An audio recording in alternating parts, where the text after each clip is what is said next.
A controlled plane crash landing. What?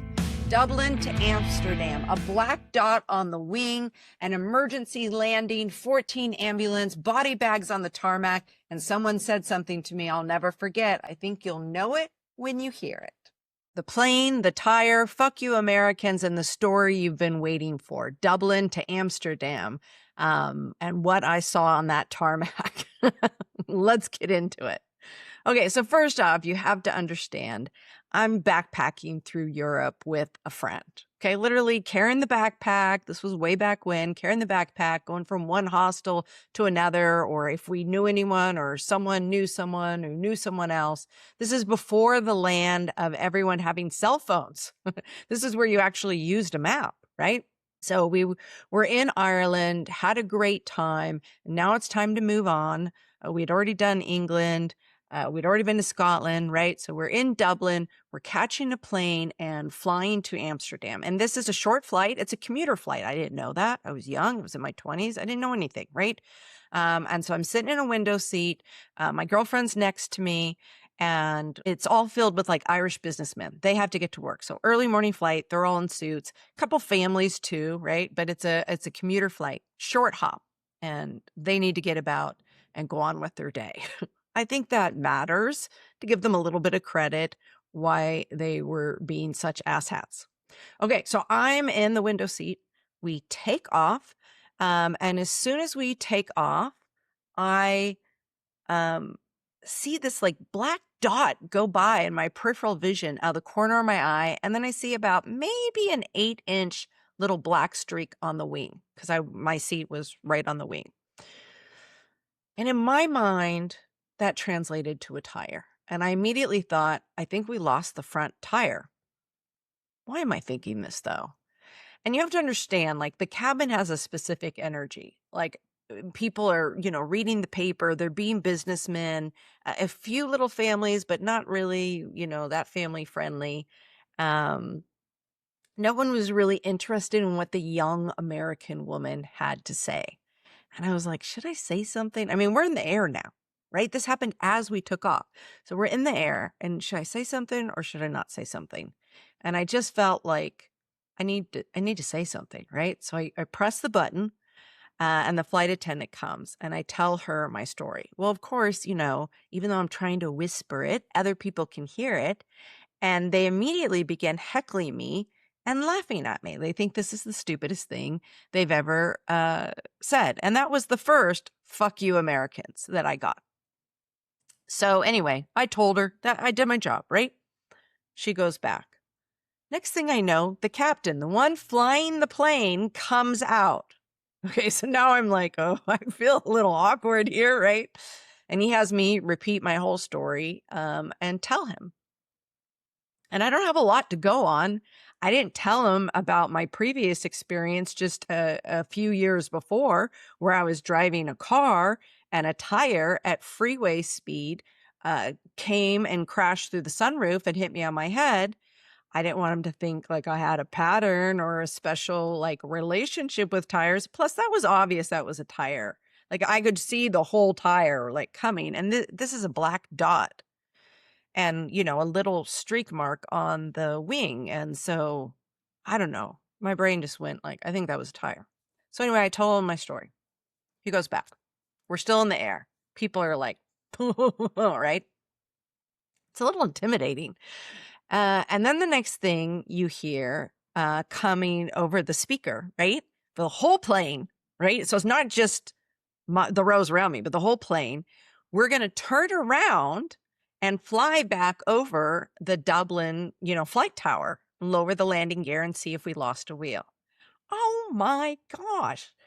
The plane loses it. I can't believe it just because of some dumb American girl. Well, they all need to get to work, right? So everyone's very unhappy. And I'm just like, okay, I don't know what to say. I was just saying what I saw and what I thought. And I'm feeling mighty embarrassed. And so We go fly over the Dublin to do the loop-de-loop, fly over everyone's mad at me. Have you ever been somewhere where like everyone's mad at you? And we're in a closed plane. It's not like I can be like, excuse me, let me go watch somewhere else, right? And my friend, she's being really sweet and kind, but she didn't see it. She doesn't know. It's like, is this the hill you're gonna die on, right? And so we fly back over the Dublin flight tower, they lower the landing gear, and then we hear back. They've confirmed we lost the front wheel.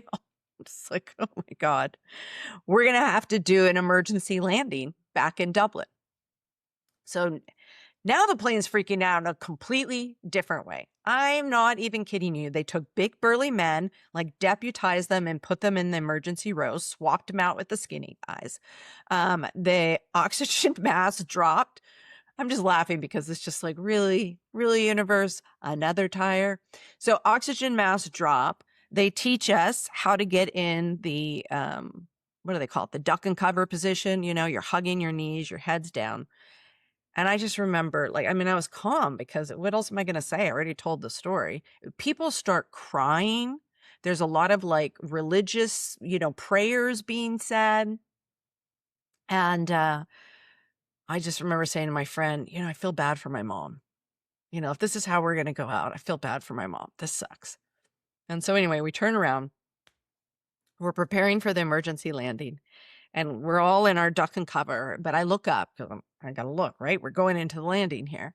And I see down on the tarmac, I counted 14 ambulances, the big foaming thing to foam the runway. And in front of the ambulances, they had all these body bags out. Really? I don't think that's very optimistic. Does that send a good message to the captain, to the pilot, right? Like I don't think that's encouraging. I don't think we should do it that way, right? I'm already feeling so weird. Like this is a multi-million-dollar aircraft. Why doesn't it have a light that goes no tire, no tire, no tire? Why does it rely on the like 23-year-old girl sitting on the wing? I have so many questions. So these black, I don't know, was it someone new, an intern who's like, unpack the whole ambulance? But they put all these black body bags there. I'm like, holy crap. And seriously, it was the weirdest thing. So we're going down, we're hugging our knees, people are praying, kids are crying, adults are crying, right? Everyone's losing it in all different ways. And the pilot goes to land the plane and he's doing a good job because, he's got to like land it in a different way and try. He knows he doesn't have wheels in the front. So he's got to try to put the nose down at the last possible second. And we're all like holding our breath, waiting for it. And then he finally puts that nose down and sparks, man, spark. There, now you're like, oh, those are why the wheels are there.